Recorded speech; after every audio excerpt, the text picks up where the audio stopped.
I want to ask you about the type of relationship, from your perspective as a witness, the type of relationship that Robbie had with Emilie. They had a really sweet relationship, especially because they had absolutely nothing in common as far as interests go, that they kind of made it work. You know, Emilie, like I talked about, you know, so into art, and Robbie, not at all. And it wasn't until he saw that she was really into art that I would catch him just sitting at her, she had this little table, and that's where she did her artwork, and he would sit at this table with her, and he holds his pen really awkwardly, and he'd sit there and he was trying to draw these pictures with her, and I just have this vivid memory of them doing that and how uncomfortable he was, but yet for her he'd do it. Not for me, but for her he'd do it. And the flip side of that was that, you know, she wasn't really into science and all those things, but she would ask him questions like, "Hey Dad, what happened at work today? Tell me about the babies." And I know she didn't really know much or care, but he just would get so animated when he would talk about his job and working with these babies.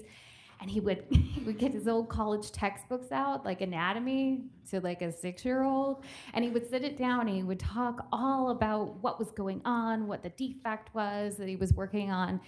And she always acted interested, whether she was or not is debatable, but she was just sincere that she cared about what he cared about.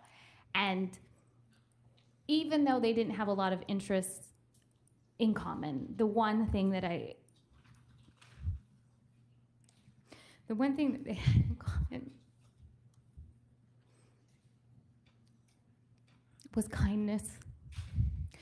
As long as I had known Robbie, he was always very attentive of what the needs were of people around him, always opening doors for people when I wouldn't even notice that they needed help, always asking if people needed, you know, when we were teenagers, he would ask his parents, like, "You guys need help? Like, do you need me to take and run errands?" I mean, he was always canceling with me to do nice things with them. That was weird to me.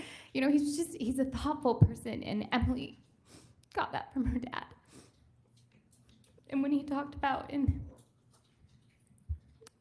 his statement about Emilie, he talked about how she would write those notes to people.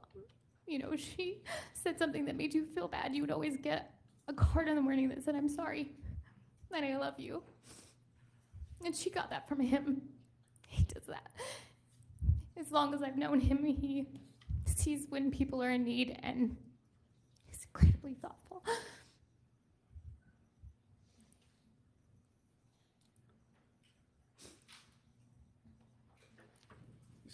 So Emilie would also write notes?